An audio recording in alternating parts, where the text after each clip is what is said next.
युधिष्ठिर जी महाराज से भगवान श्री कृष्ण जब परस्पर वार्ता करते हैं तो कहते हैं, हे युधिष्ठिर, मैं जिस पर कृपा करता हूं उसका सर्वनाश कर देता हूं। ना समझी इसीलिए शब्द बोला कि आप सर्वनाश का मतलब यही समझेंगे हमारा रुपया खत्म हो जाएगा। हमारा ये नहीं, ये बात नहीं है। कृपा अम्बरीश जी के ऊपर जो थी उतनी दुर्वासा जी के ऊपर नहीं थी। तो क्या अम्बरीश का सर्वनाश हुआ क्या? यहाँ सर्वनाश का मतलब है सर्व विकारों का नाश, सर्व रागों का नाश, जो आपको भगवत प्राप्ति में बाधा देने वाली। मैं जिस पर कृपा करता हूं उसका सर्वनाश कर देता हूं। तो तैयार रहो होली खेलने के लिए। अगर कदम रख दिया है भगवत मार्ग में तो अब जीवन की होली नंदन के साथ ही खेलो। इसमें भारी से भारी दुख नहीं आते, क्योंकि आपका अंतिम जन्म होगा। फटाफट हिसाब होता है। बहुत बड़े कष्ट को छोटे छोटे कष्टों में शीघ्र से शीघ्र दिया जाता है, क्योंकि अब उसका आवागमन नष्ट होगा। इसीलिए जो कम बुद्धि वाले लोग होते हैं वो कहते हैं कि देखो, मांस खाता है, शराब पीता है, बड़ी मौज मस्ती में रहता है, माला चलाता है, भजन करता है, संत सेवा करता है और भी धार्मिक कृत्य, बहुत समस्या में फंसा है। नहीं, जान ही वो समस्या में नहीं, वो समस्याओं से मुक्त हो रहा है। आई हुई समस्याएं सब नष्ट होती हुई आगे बढ़ रहा है। वो जो है उस समस्याओं का संग्रह कर रहा है। पुण्यों का नाश हो रहा है उसके, पुण्य बल से पाप करता है, और जब पुण्य क्षय हो जाते हैं तब पाप का प्रभाव पड़ता है। जो भजन करता है हो सकता है जिस दिन से आप भजन ठानो उसी दिन से विपत्ति प्रतिकूलता शुरू हो जाएगी। हो सकता है और ना भी हो, पर विधान है, हरि का ऐसा खेल है तो विपरीतता देते हैं। उपासक को दृढ़ हो जाना चाहिए कि हमारी जो जमा हुई कर्म है, पाप, अब वो जल्दी जल्दी नष्ट किए जाते हैं, क्योंकि हृदय में तभी दिव्य ज्ञान दिव्य प्रेम आएगा जब निष्पाप हो जाएगा। जहां भजन शुरू किया तो लोग तुमसे प्यार नहीं करेंगे। हमें संसार के बोलने पर नहीं देखना है। अधर्माचरण करने की चेष्टा करो, बहुत साथी मिल जाएंगे। अधर्माचरण त्याग करके भगवत प्राप्ति की बात करो तो बाधा वाली बातें करेंगे। संसार का ऐसा स्वरूप है। उपासक चार ये जयत खंभ है भगवत मार्ग के। धाम, अखंडवास, धाम का आया आश्रय लेकर बाहर धाम का चिंतन करना, नाम जप करना, ये दूसरा है। नाम जप की चर्चा में आपने सुना, श्वासों से, दाढ़ी से, जैसे भी हो सके नाम जप करें। जीव सदा ही आनंदमय है, पर वो जब शरीर और भोगों को स्वीकार कर लेता है तब वो अतृप्त और जलता रहता है। कारण देखना, भगवान का आश्रय नहीं, भजन नहीं, तो माया सब कुछ होते हुए भी उसे अतृप्त रखती है, अशांत रखती है। ये पक्की बात समझ लो। ये एक दो की नहीं, हजारों से मिल चुके हैं। बचपन से बाबा जी बहुत बड़े बड़े कीट पतंग से लेकर बड़े बड़े सम्राट तक सभी किसी न किसी अभाव का अनुभव दुख प्राप्त करते हैं। चाहे छोटा हो चाहे सम्राट पद में बैठे, वो भी अभावग्रस्त रहता है। कोई कितना बड़ा संसार का पदाधिकारी हो, संसार की संपत्ति का स्वामी हो, वो कभी भी अपनी उस संपत्ति और पद से तृप्त नहीं होता, संतुष्ट नहीं होता। उसके हृदय में कामनाएं इतनी बड़ी होती हैं कि वो जलता रहता है, वो कुछ और चाहता है। बड़े बड़े देवताओं की भी यही दशा है। अतृप्ति, अभाव की वेदना, चित्त की चंचलता, मन का अशांत, फिर अशांतस्य कुता सुखम। कहाँ सुख मिला? चाहे वो देवता हो, चाहे वो सम्राट हो, चाहे कोई गरीब आदमी हो, सबको जलन हो रही है। ये ईमानदारी से देख ले। ध्यान रखो, ये अतृप्ति तब तक नहीं मिट सकती जब तक तुम्हें जो वास्तविक प्राप्त करना है, श्री भगवान, उनको प्राप्त नहीं कर लेते, तब तक किसी संपत्ति से, किसी पद से आपका हृदय चिंता रहित, शोक रहित, दुख रहित, भय रहित कभी नहीं हो सकता। जिसकी सत्ता स्फूर्ति होते ही सारे अभाव नष्ट हो जाते हैं, वो है भगवान। अब कछुना चाहिए जो पूर्ण है, जो परमात्मा है। तो बुद्धिमान वही है कि जो अपने समय को ऐसे परमात्मा के चिंतन में लगा देता है, भजन में लगा देता है, वो एक रस भगवदानंद की प्राप्ति कर लेता है। इसके सिवा अन्य चाहे तुम कोई भी वैभव प्राप्त कर लो, जो तुम प्राप्त करोगे उसके आगे का अभाव, परिणाम में विनाश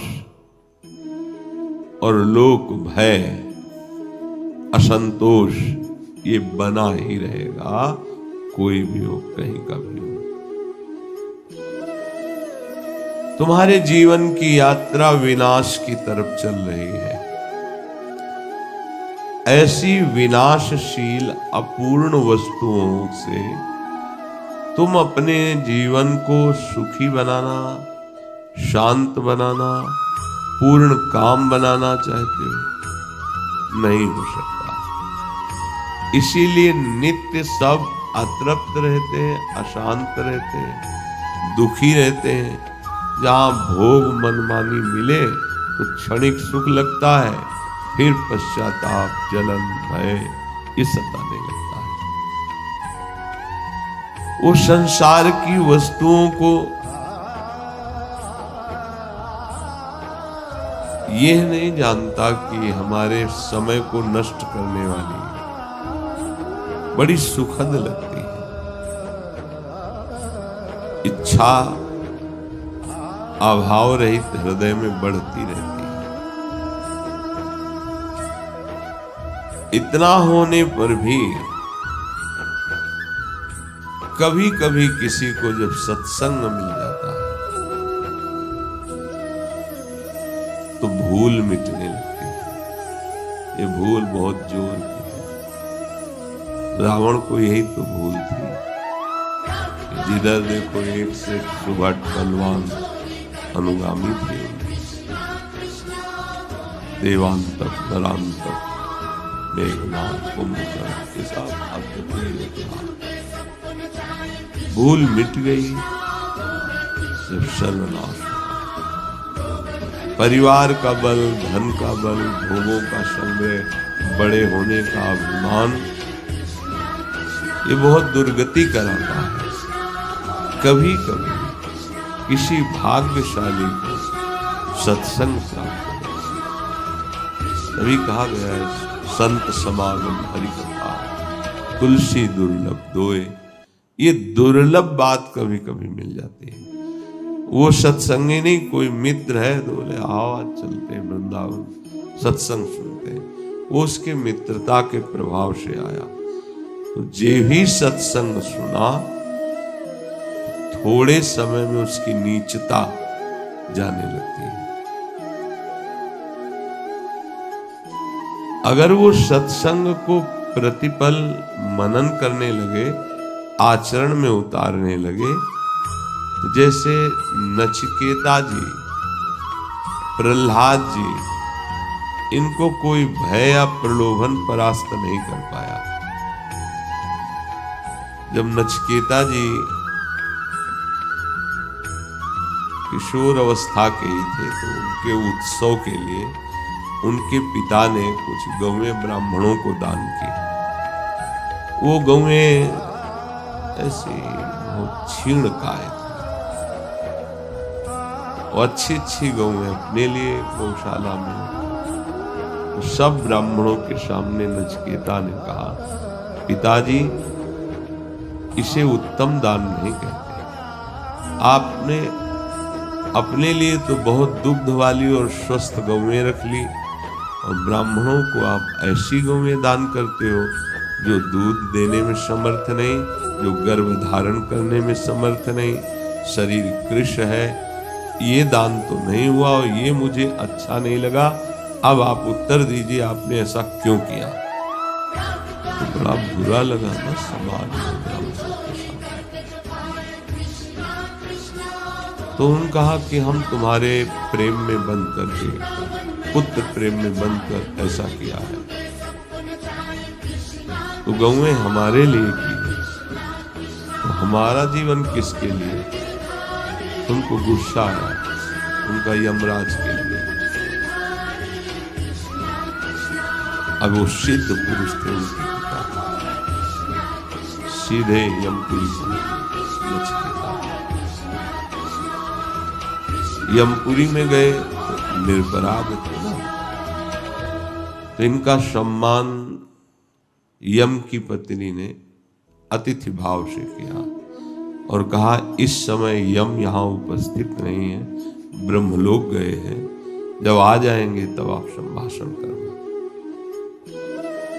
कुछ समय में भगवान यम पधारे, देखा तेजस्वी ब्रह्मचर्य से युक्त और ब्रह्म ऋषि, आदर सत्कार किया। नचिकेता ने भी प्रणाम नमस्कार किया। तो उनका, तुम किसी दंड के द्वारा तो यहाँ लाए नहीं गए हो, पिता के साप से तुम यहाँ उपस्थित हुए हो। मैं जानता हूं तुम निरपराध हो और सत्य हो, इसलिए मैं तुम्हारा अतिथि सत्कार करता हूं। तुम्हें जो चाहिए वो मांग लो, मैं वो सब प्रदान कर दूंगा। नचिकेता जी शांत बैठे।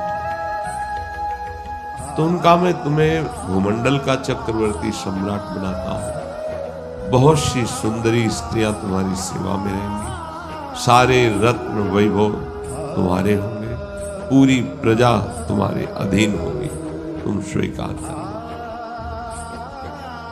उनका, भगवान हमने सुना है कि आपको भागवत धर्म का ज्ञान है और अध्यात्म विद्या का भी ज्ञान है, मुझे अध्यात्म विद्या चाहिए। वह नहीं, जो हमने कहा ये सम्राट पद, ये सुख सुविधा स्वीकार कर लो और जाओ।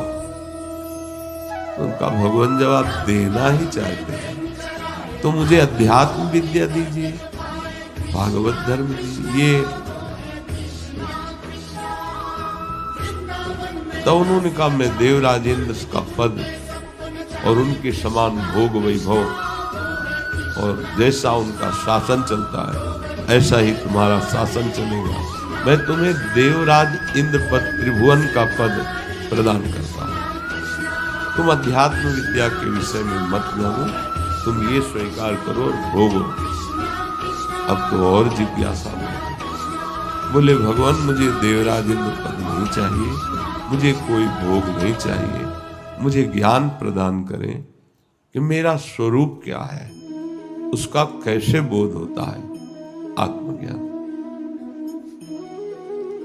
कई प्रलोभन दिए, जब देखा नचिकेता जी ने कुछ स्वीकार नहीं किया, तब उन्होंने कहा तुम सच्चे अधिकारी हो ब्रह्म विद्या के, अब कुछ ही दिनों में तुम ब्रह्म विद्या के पारंगत अनुभवी महापुरुष हो जाओगे। तब नचिकेता को प्राप्त हुआ। देखो, लोक सुखों की, भोग सुखों की अगर वृत्ति लालसा युक्त है तो ना तो शुद्ध ज्ञान होता, ज्ञान की बातें होती, बोध नहीं होता।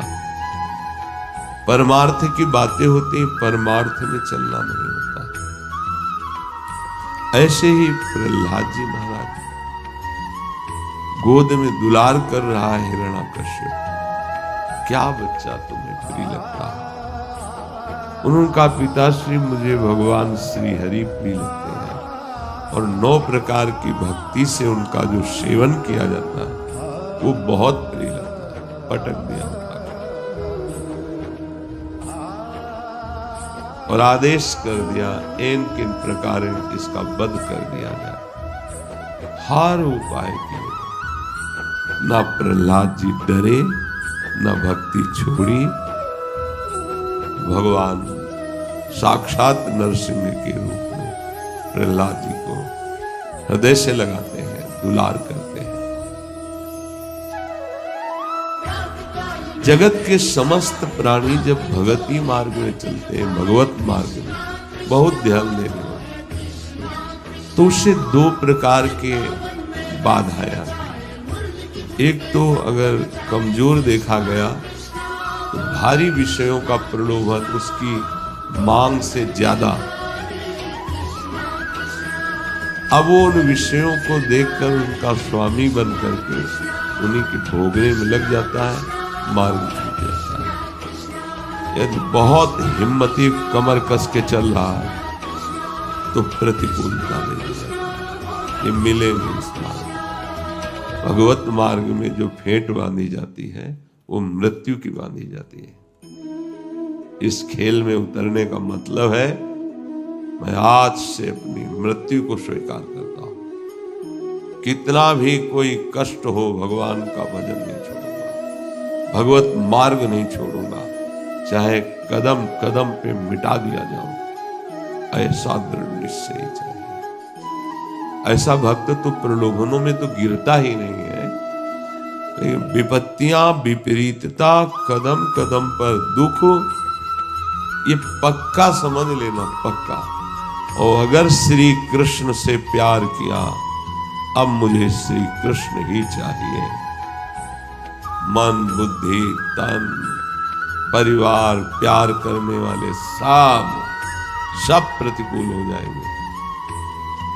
तो ये अकृपा थोड़ी हो रही, इसी का नाम कृपा है। क्योंकि सबका संबंध छूटकर एकमात्र प्रभु से। घबराना नहीं कि अब तो हमें बैलेंस बना के चलना है, ऐसी भक्ति करनी जिसमें ये सब ना आवे।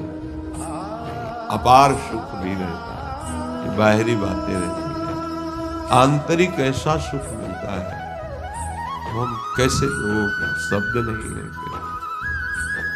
कष्ट, विपरीतता, ये प्रभु से अधिक प्यार दिलाने वाली है, ये हमने देखा है। कच्चे घड़े हो तो फूट जाओगे, अगर पक्की निष्ठा है तो रस भर जाएगा। चाहे जैसे बड़े बड़े महापुरुष, रामकृष्ण परमहंस जी के गले में कैंसर था, डॉक्टरों ने कह दिया सत्संग नहीं करोगे। उन्होंने कहा हमारा जीना भी किस काम का, सत्संग तो होगा चाहे कैंसर बढ़े या नीचे। भाई जी महाराज के उदर में कैंसर, सत्संग तो होगा। जब तक रहना है तब तक गुण गाना है, जब आवाजें ही न निकले वो बात नहीं। कदम पीछे, ये सूरवीरों का मार्ग है, कदम पीछे। अगर हम लड़खड़ा के चल सकते हैं तो हम चलेंगे। अगर होश है तो राधा राधा बोलेंगे, बेहोश स्थिति हो तो वो जाने, उनका काम जाने। कदम पीछे नहीं कि बुखार आ गया, ये हो गया, आज अनुपस्थित है, नहीं, ये प्रवचन नहीं है। जीवन है तुम्हारे सामने रखा। हमें जो सुख प्रभु की चर्चा, देखो हमारा जीवन प्रभु है, आज हो या 10 वर्ष बाद हो, 1 सेकंड भी प्रभु से अलग नहीं।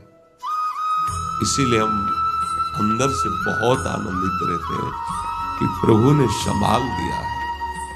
शरीर कष्ट में है, पद चल रहे हैं, पदों की भावना बना रहे कष्ट, नाम चल रहा है, नाम चिंतन चल रहा है, एक खुशी, एक आनंद, रियाजू के पास जाना है, जब बुला ले उनके पास जाना है, एक मस्ती, एक आनंद।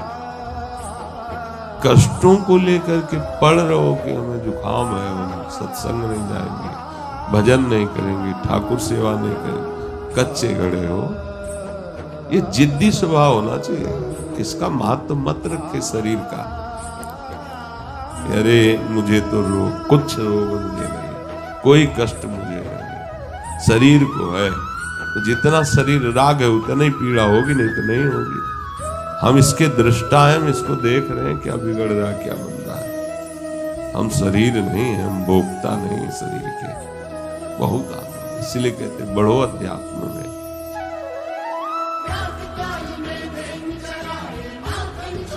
तो कोई बिरला हजारों में एक ऐसा प्रयत्न करता है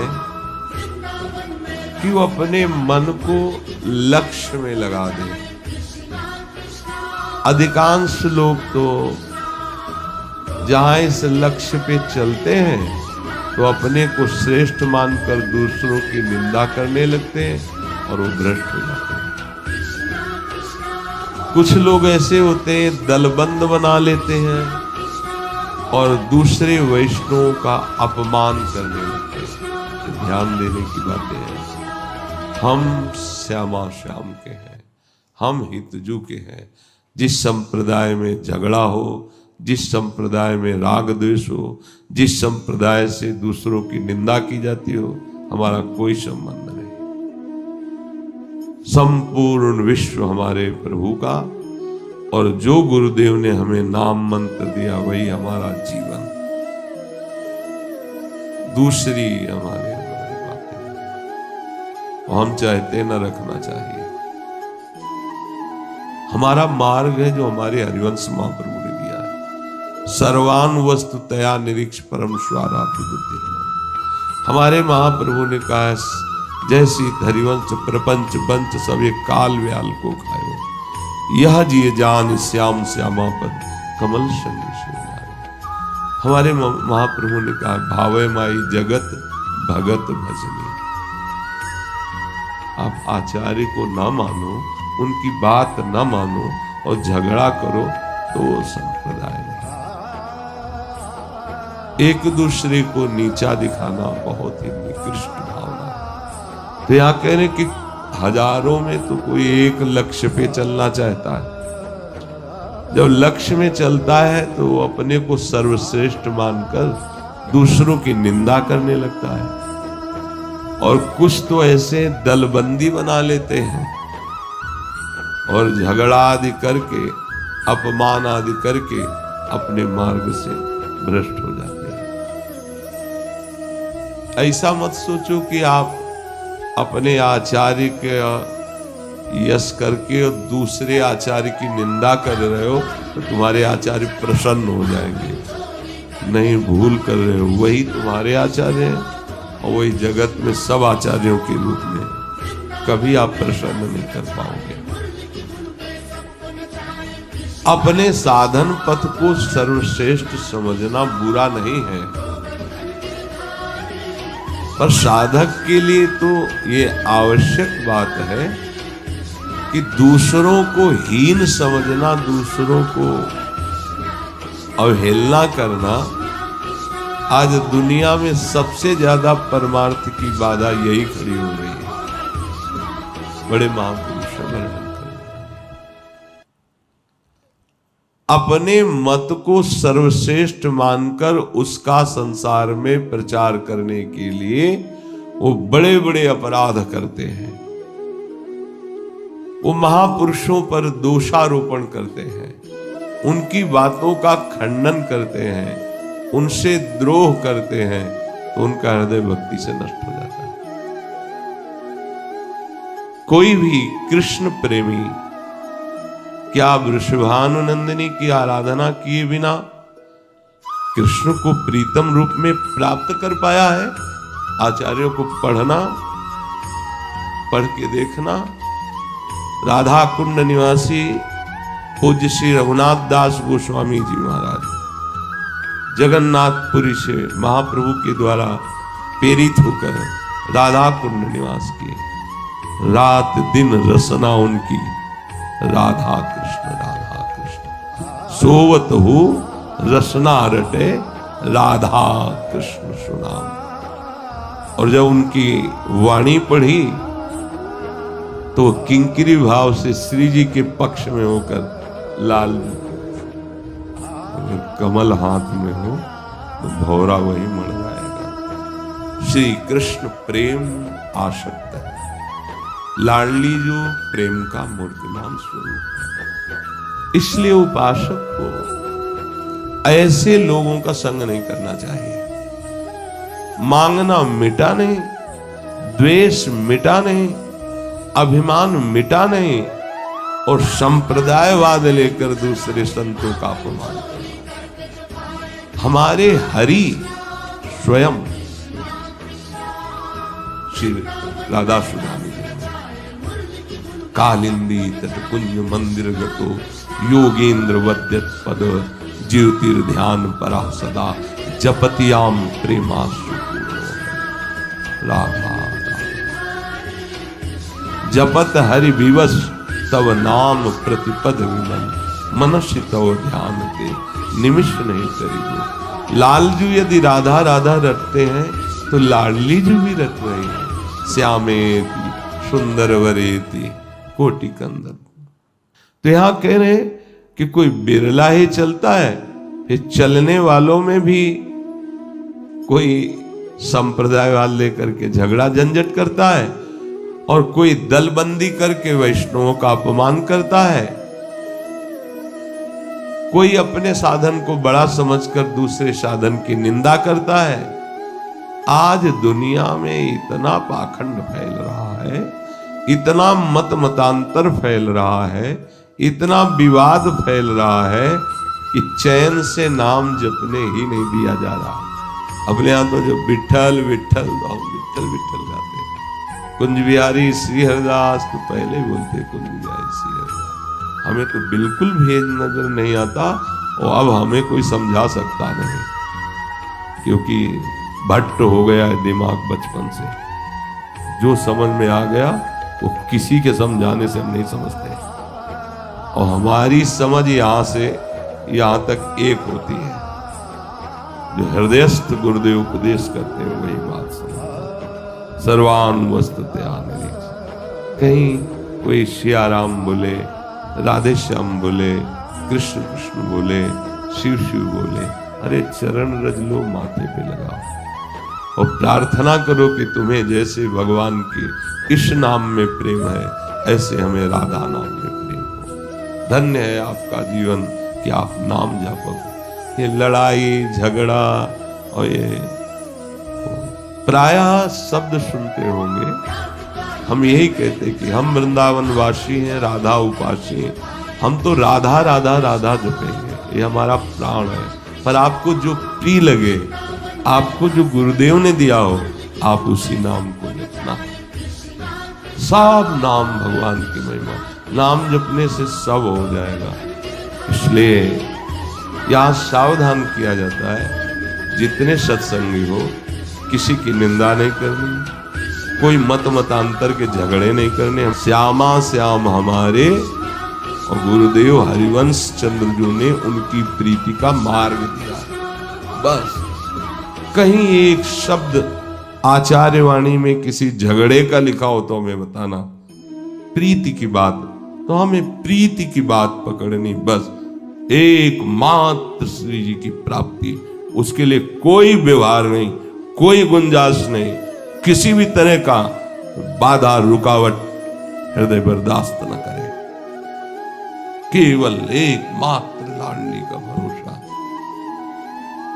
तो इसलिए सब लोग इस